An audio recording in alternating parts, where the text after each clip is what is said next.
একনেকে ৪৬,০০০ কোটি টাকা ব্যয়ে ২২ প্রকল্প অনুমোদন।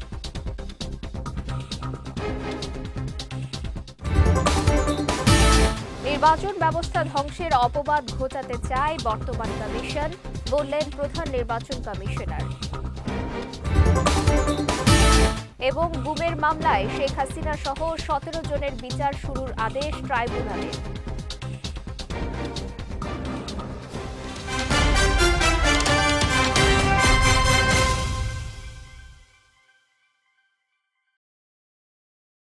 আসসালামু আলাইকুম। পুষ্টি চা নিবেদিত বিজয় রাতের সংবাদে আমন্ত্রণ জানাচ্ছি। আমি সঞ্জিদা আজিজ। শুনছিলেন শিরোনাম, এবারে বিস্তারিত। জাতীয় অর্থনৈতিক পরিষদের নির্বাহী কমিটির সভায় ২২টি প্রকল্প অনুমোদন দেওয়া হয়েছে। অনুমোদিত প্রকল্পগুলোর মধ্যে নতুন প্রকল্প ১৪টি ও সংশোধিত প্রকল্প ৫টি এবং মেয়াদ বৃদ্ধি প্রকল্প ৩টি। প্রকল্পগুলো বাস্তবায়নে মোট ব্যয় হবে ৪৬,৪১৯ কোটি টাকা। এর মধ্যে সরকারি তহবিল থেকে ৩০,৪৮২ কোটি টাকা, প্রকল্প ঋণ থেকে পাওয়া যাবে ১,৬৮৯ কোটি টাকা এবং সংস্থার নিজস্ব তহবিল থেকে ১৪,২৪৭ কোটি টাকা পাওয়া যাবে। আজ পরিকল্পনা কমিশনের এনইসি সম্মেলন কক্ষে অনুষ্ঠিত সভায় এসব প্রকল্প অনুমোদন দেওয়া হয়। বৈঠকে প্রধান উপদেষ্টা ও একনেক সভাপতি ডক্টর মোহাম্মদ ইউনুস সভাপতিত্ব করেন। সভায় পরিকল্পনা উপদেষ্টা ওয়াহিদ উদ্দিন মাহমুদ সহ বিভিন্ন মন্ত্রণালয়ের উপদেষ্টারা উপস্থিত ছিলেন। নির্বাচন ব্যবস্থা ধ্বংস করেছে ইসি, এই অপবাদ ঘুচাতে চায় বর্তমান কমিশন। আইনের শাসন নিশ্চিত হলে সেটা সম্ভব বলে মনে করেন প্রধান নির্বাচন কমিশনার এএমএম নাসির উদ্দিন। সকালে আগারগাঁওয়ে নির্বাচন ভবনে বিভাগীয় কমিশনার, পুলিশ কমিশনার সহ আঞ্চলিক নির্বাচন কর্মকর্তা ও ডিসি-এসপিদের সঙ্গে মত বিনিময়ের শুরুতে সিইসি এসব কথা বলেন। এ সময় তিনি বলেন, আইনের শাসন কাকে বলে তা এবার দেখিয়ে দিতে চায় ইসি। এ সময় খারাপ নির্বাচনের অপবাদ ঘুচিয়ে আইনের শাসন নিশ্চিতে মাঠ প্রশাসনকে নির্দেশ দেন সিইসি। অপরাধ করলে কাউকে ছাড় না দেওয়ারও নির্দেশনা দেন প্রধান নির্বাচন কমিশনার। জাতি ক্রান্তিকাল পার করছে উল্লেখ করে সিইসি বলেন, দায়িত্ব পালনে ব্যর্থ হলে ভবিষ্যৎ প্রজন্মকে জবাব দেয়া যাবে না। এ সময় পুলিশের মহাপরিদর্শক জানান, নানা প্রতিবন্ধকতা সত্ত্বেও সফল ও শান্তিপূর্ণ নির্বাচন করতে সক্ষম বাহিনী।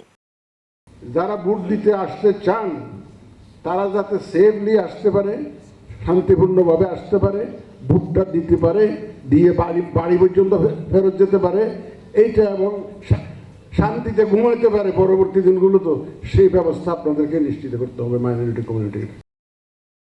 টিএফআই সেলে গুম ও নির্যাতনের ঘটনায় মানবতা বিরোধী অপরাধের মামলায় ক্ষমতাচ্যুত প্রধানমন্ত্রী শেখ হাসিনা ও ১১ সেনা কর্মকর্তা সহ ১৭ জনের অব্যাহতির আবেদন খারিজ করে তাদের বিরুদ্ধে আনুষ্ঠানিক অভিযোগ গঠনের আদেশ দিয়েছেন আন্তর্জাতিক অপরাধ ট্রাইব্যুনাল।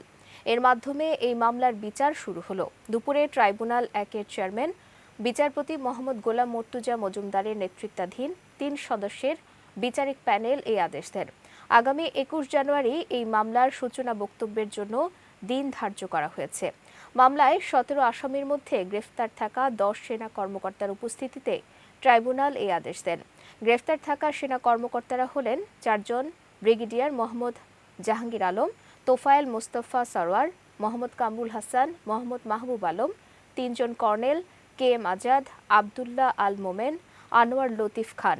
এছাড়া ৩ জন লেফটেন্যান্ট কর্নেল মোহাম্মদ মশিউর রহমান, সাইফুল ইসলাম সুমন, মোহাম্মদ সারওয়ার বিন কাশেম। তারা প্রত্যেকেই নিজেদেরকে নির্দোষ দাবি করে ন্যায় বিচার প্রার্থনা করেছেন এবং সেই প্রেক্ষিতে আগামী ২১ জানুয়ারিতে ওপেনিং স্টেটমেন্ট এবং প্রথম সাক্ষ্য গ্রহণের মাধ্যমে এই মামলার বিচার কাজ শুরু হতে যাচ্ছে। একটি গোষ্ঠী গণতন্ত্র উত্তরণের পথ বাধাগ্রস্ত করছে। সরকারের ব্যর্থতার কারণে আইনশৃঙ্খলা পরিস্থিতির ভয়াবহ অবনতি হয়েছে বলেও অভিযোগ করেন বিএনপি মহাসচিব মির্জা ফখরুল ইসলাম আলমগীর। দুপুরে গুলশানে বিএনপি চেয়ারপারসনের কার্যালয়ে ৪টি আসন ভাগাভাগির ঘোষণা দেন তিনি। জানান, জমিয়তে ওলামায়ে ইসলামের সঙ্গে নির্বাচনী সমঝোতা হয়েছে দলটির। তাদের ৪টি আসন দিয়েছে বিএনপি। এর মধ্যে ব্রাহ্মণবাড়িয়া ২ থেকে জুনায়েদ আল হাবিব, সিলেট ৫-এ ওবায়দুল্লাহ ফারুক, নারায়ণগঞ্জ 4-এ মনির হোসেন কাশিমি এবং নীলফামারী 1 থেকে মঞ্জুরুল ইসলাম আফিন্দিকে মনোনয়ন দেবার সিদ্ধান্ত নেওয়া হয়েছে। এ সময় বিএনপির স্থায়ী কমিটির সদস্য সালাউদ্দিন আহমদ বলেন, জমিয়তে ওলামায়ে ইসলামের আসনে বিএনপির প্রার্থী থাকবে না। একইভাবে ধানের শীষের প্রার্থীদের আসনে জমিয়তের প্রার্থীও থাকবে না। কিছু সংখ্যক ব্যক্তি মহল তারা এই ট্রানজিশনাল যে প্রসেস এটাকে বাধাগ্রস্ত করার জন্য ভয়ঙ্করভাবে চক্রান্ত করছে। নির্বাচনী সমঝোতার ভিত্তিতে যে সমস্ত আসন তাদের সাথে আমাদের সমঝোতা হয়েছে, ওই আসনে বিএনপির কোনো প্রার্থী থাকবে না। জাতীয় পার্টি জাপা ও জাতীয় পার্টি জেপির নেতৃত্বে গঠিত নতুন রাজনৈতিক জোট জাতীয় গণতান্ত্রিক ফ্রন্ট আগামী জাতীয় সংসদ নির্বাচনে 119টি আসনে 131 জন প্রার্থীর নাম ঘোষণা করেছে। আজ রাজধানীর বনানীর হোটেল শেরাটনের বলরুমে অনুষ্ঠিত এক সংবাদ সম্মেলনে জাতীয় পার্টির নির্বাহী চেয়ারম্যান মুজিবুল হক চুন্নু আনুষ্ঠানিকভাবে প্রার্থীদের নাম ঘোষণা করেন। সংবাদ সম্মেলনে বক্তব্য রাখেন জাতীয় পার্টির চেয়ারম্যান ও জাতীয় গণতান্ত্রিক ফ্রন্টের চেয়ারম্যান ব্যারিস্টার আনিসুল ইসলাম মাহমুদ, জেপির চেয়ারম্যান আনোয়ার হোসেন মঞ্জু, জাতীয় পার্টির মহাসচিব ABM রুহুল আমিন হাওলাদার, জাতীয় পার্টির সিনিয়র কো চেয়ারম্যান অ্যাডভোকেট কাজী ফিরোজ রশিদ ও জোটের প্রধান সমন্বয়ক গোলাম সারোয়ার মিলন। অনেক আলাপ আলোচনা করে মোটামুটি প্রার্থী আমরা ঠিক করেছি। এই পর্যন্ত আমরা গত রাত্রে পর্যন্ত 119টি আসনে 131 জন প্রার্থী আমরা প্রাইমারি সিলেকশন, অর্থাৎ কয়েকটা আসনে একাধিক প্রার্থী আছে, এটা আমরা পরে ফাইনাল করব। দেশের জনপ্রিয় ইলেকট্রনিক্স বাজারজাতকারী প্রতিষ্ঠান সনি র্যাঙ্কস তাদের ইয়ার অ্যান্ড সেলস এবং নিউ ইয়ার অফার ক্যাম্পেইনের উদ্বোধন করেছে। সকালে রাজধানীর বাংলা মোটরে সোনারতরী টাওয়ারে অবস্থিত নিজস্ব শোরুমে এই ক্যাম্পেইনের উদ্বোধন করা হয়। ক্যাম্পেইনে থাকছে আকর্ষণীয় সব অফার, ফ্রি গিফট ও ডিসকাউন্ট। ক্যাম্পেইনের উদ্বোধন করেন সনি র্যাঙ্কসের vice chairperson Mrs Sachimi Hossain. এ সময় বিভিন্ন বিভাগের ঊর্ধ্বতন কর্মকর্তারা উপস্থিত ছিলেন। আগামী 31 জানুয়ারি পর্যন্ত এই অফার চলবে বলে জানান সংশ্লিষ্টরা। এবার পুষ্টি চিনিগুড়া চাল নিবেদিত জেলা সংবাদ।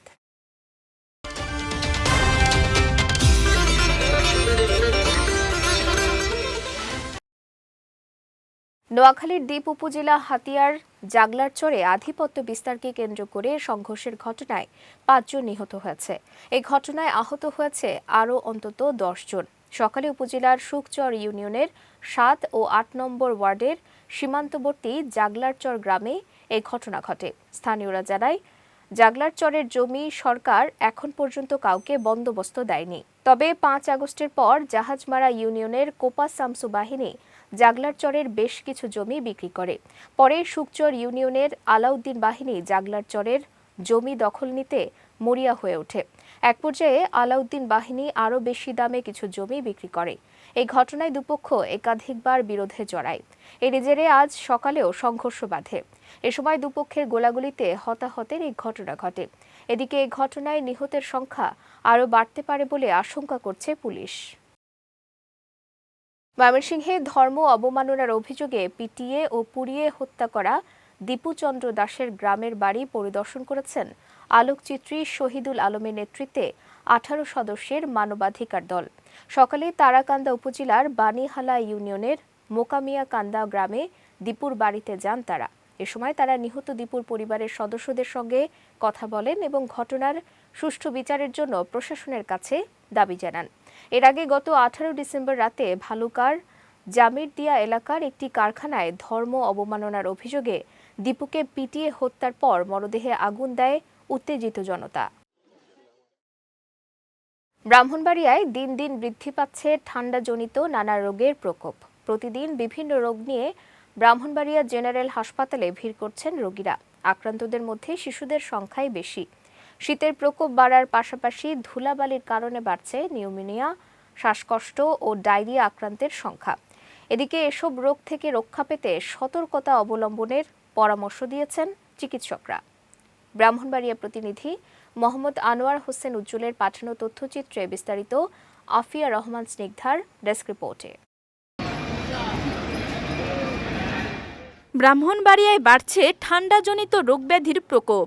প্রতিদিন জেলার বিভিন্ন স্থান থেকে 250 শয্যা বিশিষ্ট জেনারেল হাসপাতালে ডায়রিয়া, নিউমোনিয়া, শ্বাসকষ্ট নিয়ে চিকিৎসা নিতে আসছেন রোগীরা। ইনডোরের পাশাপাশি আউটডোরেও চলছে চিকিৎসা কার্যক্রম। প্রতিদিন বহির্বিভাগে 2 থেকে 2,500 রোগী চিকিৎসা নিচ্ছেন।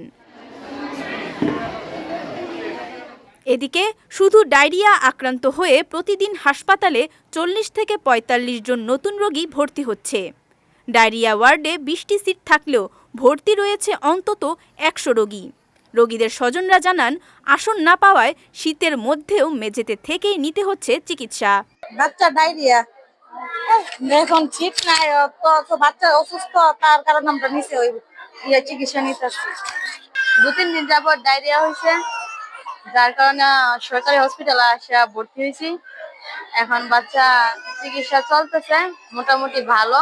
আমার ছেলে ডায়রিয়া 3 দিন যাবত, কিন্তু আইসা কেন ব্যাট পায় না, শীতের মধ্যে ফ্লোরে থাকতেছি। অনেক সমস্যা হচ্ছে, আমার ওয়াইফের ঠান্ডা হয়ে গেছে, আমারও ঠান্ডা হয়ে গেছে শীতের মাঝে। আর চিকিৎসা ঠিক মতো পাইতেছি না, ঝামেলা হয় নাই। আজকে 2 দিন হলো সিট পাইতেছি না, বাইরে শুয়ে রয়েছি। আমাদের এখন নভেম্বর-ডিসেম্বর মাসে তো রোগীর সংখ্যা অনেক বেশি।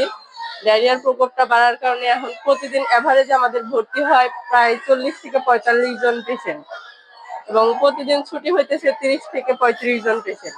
চিকিৎসার পাশাপাশি এসব রোগ ব্যাধি থেকে রক্ষা পেতে সতর্কতা অবলম্বনের পরামর্শ দিলেন এ চিকিৎসক। অ্যালার্জিজনিত কাশি, ঠান্ডা, সর্দি এগুলোর সংখ্যা বেড়েছে আগের তুলনায়। আর ডায়রিয়া থেকে বাঁচার জন্য জনসচেতনতা দরকার। বাচ্চাদের খাওয়া দাওয়ার ব্যাপারে পুষ্টি জ্ঞানের যে অর্জন, সেটা অর্জন করা দরকার, তাইলে ডায়রিয়ার সংখ্যাটা অনেক কমে যাবে। অন্যদিকে হাসপাতালের বেড সমস্যা সমাধানে উদ্যোগ নেয়ার কথা জানান স্বাস্থ্য বিভাগের এ কর্মকর্তা। এখন 250 বেডের যেই অনুযায়ী ডায়রিয়া ওয়ার্ডের এই সেটআপে এই মুহূর্তে বেড বাড়ানোর কোনো সুযোগ নেই। তবে এই ব্রাহ্মণবাড়িয়া সদর হাসপাতালকে 250 থেকে 500 বেডে উন্নীত করার ব্যাপারে আমরা আমাদের মিনিস্ট্রিতে যোগাযোগ করেছি। ঠান্ডাজনিত এসব রোগ থেকে বাঁচতে চিকিৎসকের পরামর্শের পাশাপাশি সচেতন থাকাটাই জরুরি। বিজয় টিভি নিউজ ডেস্ক। চাঁপাইনবাবগঞ্জের শিবগঞ্জ সীমান্তে 2টি বিদেশি পিস্তল, 4টি ম্যাগাজিন ও 5 রাউন্ড গুলি জব্দ করেছে বিজিবি। বিকেলে চাঁপাইনবাবগঞ্জ 53 বিজিবির সদর দপ্তরে আয়োজিত সংবাদ সম্মেলনে এ তথ্য নিশ্চিত করেন ব্যাটালিয়নের অধিনায়ক লেফটেন্যান্ট কর্নেল কাজী মুস্তাফিজুর রহমান। তিনি জানান, আইনশৃঙ্খলা পরিস্থিতি নিয়ন্ত্রণে সীমান্ত এলাকায় বিশেষ অভিযানের অংশ হিসেবে সকালে শিবগঞ্জ উপজেলার মনাকশা বিওপির রাঘববাটি এলাকায় অভিযান চালিয়ে এসব আগ্নেয়াস্ত্র জব্দ করা হয়।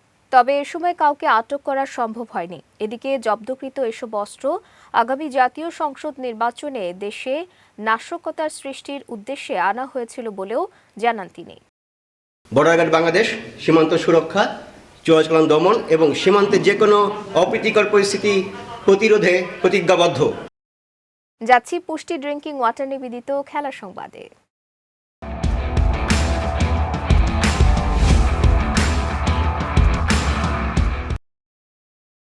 বক্সিং ডে টেস্টের জন্য 15 সদস্যের স্কোয়াড ঘোষণা করেছে ক্রিকেট অস্ট্রেলিয়া। মেলবোর্ন ক্রিকেট গ্রাউন্ডে অনুষ্ঠিত বক্সিং ডে টেস্টের স্কোয়াডে বড় পরিবর্তন এনেছে অচিরা। ঘোষিত স্কোয়াডে নেই অধিনায়ক প্যাট কামিন্স ও অভিজ্ঞ স্পিনার নাথান লায়ন। চোট ও বিশ্রামের কারণে দুজনকে দলে রাখা হয়নি। তাদের পরিবর্তে স্কোয়াডে সুযোগ পেয়েছেন টড মার্ফি ও ঝাই রিচার্ডসন। এদিকে অসুস্থতার কারণে তৃতীয় টেস্টে না থাকা স্টিভ স্মিথ ফিরছেন দলে এবং তার নেতৃত্বেই মেলবোর্নে মাঠে নামবে অস্ট্রেলিয়া। আগামী 26 ডিসেম্বর শুরু হবে অ্যাশেজের চতুর্থ টেস্ট। রিয়াল ছেড়ে ফরাসি লিগের দলে যাচ্ছেন ব্রাজিলের বিস্ময় বালক এন্ড্রিক ফেলিপে। 19 বছর বয়সী ফেলিপেকে রিয়াল মাদ্রিদ থেকে ধারে দলে ফেরাতে সমঝোতায় পৌঁছেছে লিগ 1-এর ক্লাব অলিম্পিক লিও। গ্রীষ্মকালীন দলবদলে আলেকজান্দ্রে লাকাজেত ও জর্জেস মিকাউতাজের বিদায়ের পর একজন স্ট্রাইকারের খোঁজে ছিল লিগ 1-এর ক্লাবটি।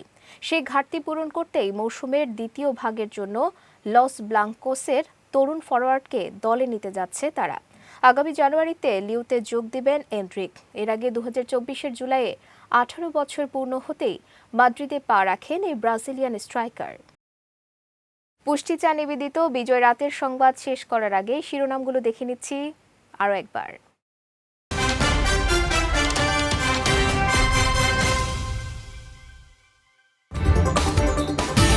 একনেকে 46,000 কোটি টাকা ব্যয়ে 22 প্রকল্প অনুমোদন।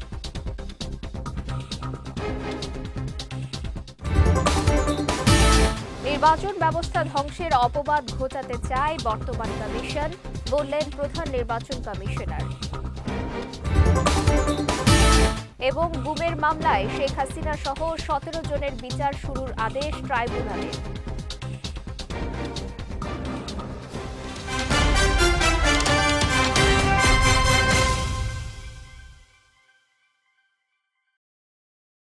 বিজয় রাতের সংবাদ শেষে আজকের মতো আমি সঞ্জিদা আজিজ আপনাদের কাছ থেকে বিদায় নিচ্ছি। আগামীকাল একই সময়ে নতুন সব খবর দেখতে চোখ রাখুন বিজয় টিভিতে। এছাড়াও আজকের বিজয় রাতের সংবাদের ভিডিও দেখতে পারেন আমাদের ইউটিউব এবং ফেসবুক পেজে।